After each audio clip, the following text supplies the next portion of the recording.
Halo, selamat pagi menjelang siang. Salam sehat, salam bahagia bagi kita semuanya.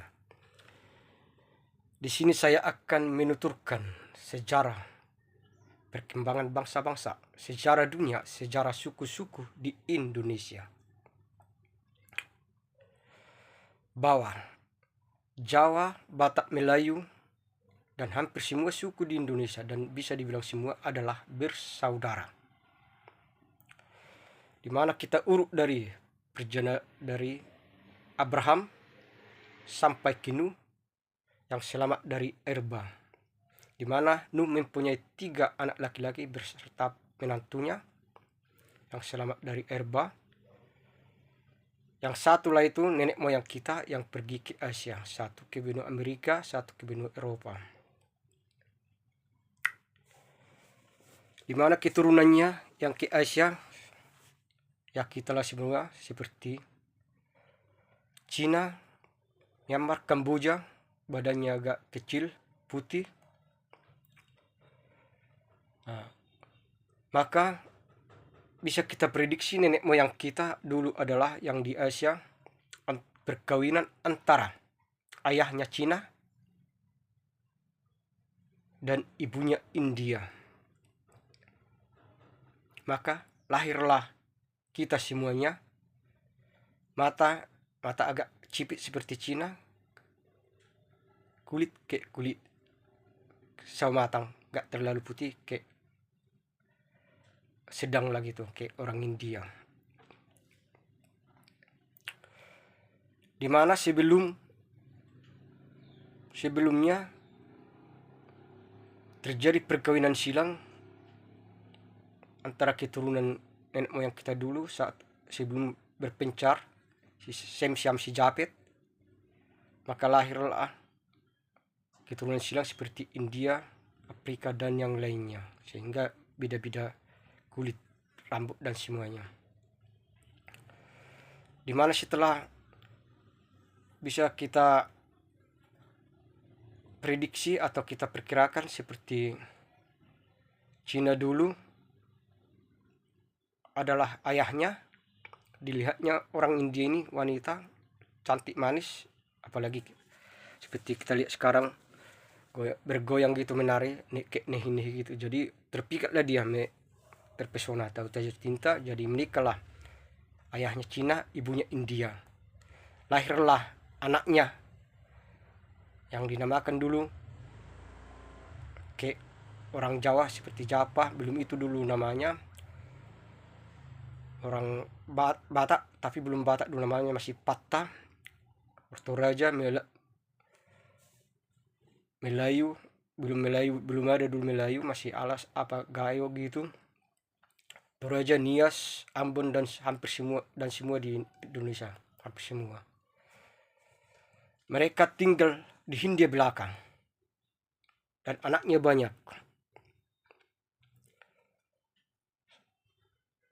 Setelah terjadi lagi perkawinan silang, percampuran antara anak mereka, terjadilah perang barbar di Hindia belakang, Myanmar, Kamboja sekarang. Sehingga nenek moyang kita dulu antara perkawinan Cina dan India, ayahnya Cina, ibunya India, lahirlah anaknya seperti orang Jawa, suku Batak, suku Melayu, suku Ambon, Ternate, Nias dan semuanya. Mereka takut. Lalu mereka membuat perahu. Mereka pergi meninggalkan Hindia belakang. Sesampainya di tengah lautan, datanglah badai, gelombang, sehingga berpencarlah mereka semua. Rombongan yang ke Jawa seperti Jawa, Sunda, Banten, itulah dan yang lainnya mendiami Jawa. Dan rombongan ke Sulawesi, Ambon, Kalimantan itulah seperti Dayak dan semuanya.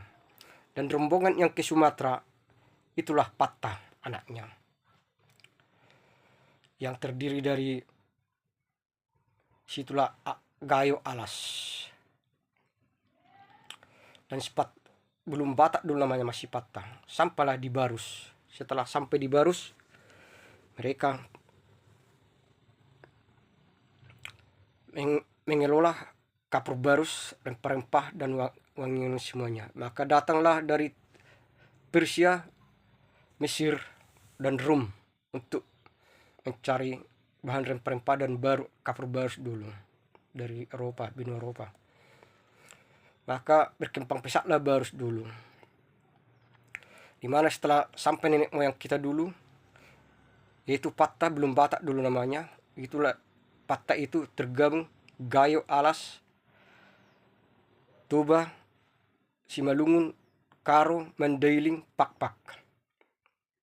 Tinggallah di Barus, dan setelah sampai di Barus menjadi bukan Patta lagi, menjadi Batak atau Batek.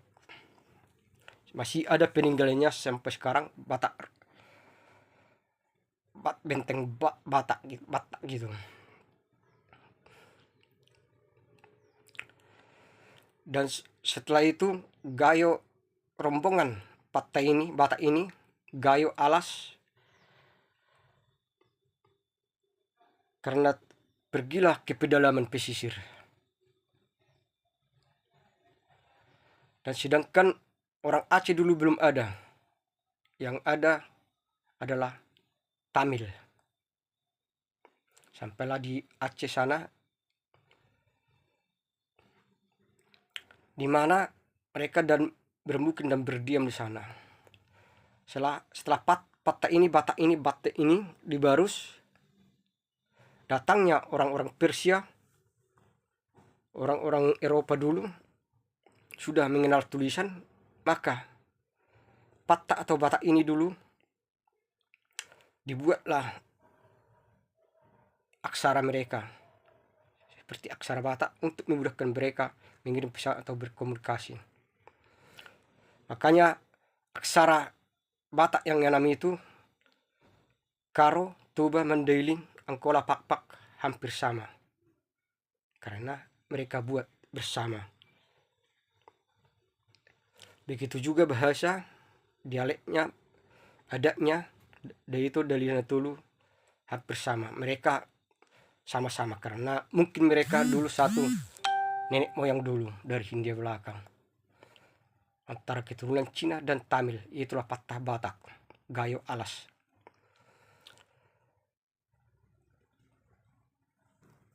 Dan setelah itu sudah lama mereka di Barus, berpencarlah mereka. Ada yang pergi ke Karo. Sampainya di Karo, dibuatlah namanya, dulu belum ada namanya Karo, dibuatlah namanya Haru atau Aru atau jadi Karo. Dan ada yang pergi ke Pusuk Buhit sekitar Danau Toba, dibuatlah namanya Sitoba.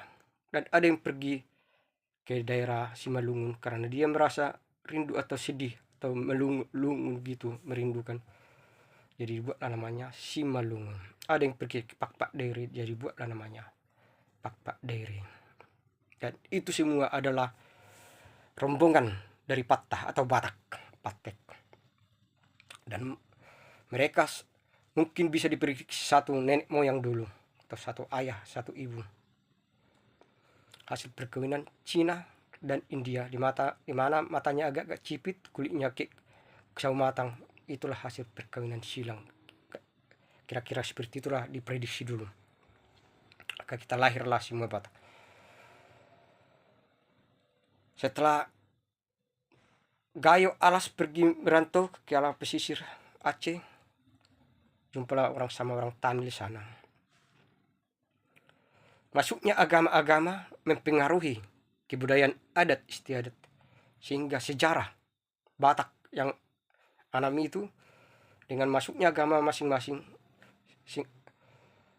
menghilangkan banyak bukti sejarah dengan versi tujuan masing-masing, sehingga mengubahnya ke versi agama dengan maksud atau mungkin politik tertentu, kita tidak tahu. Di mana dulu mereka Melayu belum ada, yang ada Gayo, Alas, dan semua di Melayu apa itu semua, Gayo, Alas, Batak itu Karo, semuanya itu semua disebut Batak, Batek.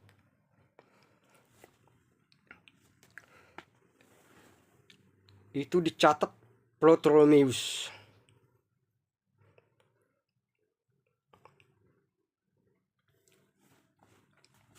masih ada Barus Raya, Raja Tengku Raja Batak, Barus Tapanuli. Semuanya dulu, semuanya. Maupun Melayu, Batak Karo, Batak Mandeling, Angkola, Toba, Pakpak, semuanya, Simalungun, itu semuanya masih tergolong Batak. Di mana Batak itu dulu pada tahun 1926 Jong Batak, karena disebut bersatunya kembali pemuda-pemudi, yaitu Angkola, Simalungun, Toba, Karo, Mandailing, dan Pakpak. Karena mereka bersatu kembali, merasa mempunyai banyak kesamaan, seperti aksaranya hampir sama, bahasanya ada istiadatnya dari Natulu, dan semuanya. Memang mereka dulu adalah rombongan atau satu kesatuan dulu, dan mereka kembali bersatu. Dan kalau kita lihat sekarang,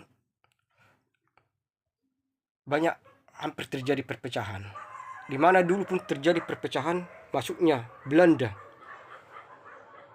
ingin menguasai, ingin menghancurkan persaudaraan Batak itu semuanya dengan memecah belah, dengan mengadu domba, dengan tujuan supaya mudah dikuasai, divide et impera. Jadi kalau ada, kita lihat sekarang, kalau ada sekarang yang ingin menghancurkan tali persaudaraan yang sudah baik selama ini, kerukunan suku-suku di Indonesia seperti di Sumatera, kita harus waspada. Apakah di balik itu ada tujuan tertentu atau maksud tertentu? Jadi kita jangan terpancing. Mari kita tetap membina tali persaudaraan, karena kita semuanya adalah bersaudara. Satu nenek moyang yang dulu, mulai dari si Adam sampai ke Indonesia, kita semuanya dari Sabang sampai Merauke adalah bersaudara. Jadi jangan mudah terpancing. Mari kita bina tetap kesatuan NKRI. Salam sehat, salam bahagia, salam berpikir waras. Jangan mudah terprovokasi oleh pengaruh para maksud politik tertentu yang ingin memecah belah tali persaudaraan semua suku-suku di Indonesia, termasuk di Sumatera Utara. Karena kita adalah bersaudara. Salam kasih, salam hormat, salam bahagia bagi kita semua. Bila ada kekurangan atau kelebihan atau kesalahan, mari kita sama-sama mengkoreksi untuk menyempurnakannya supaya makin sempurna dan makin bagus.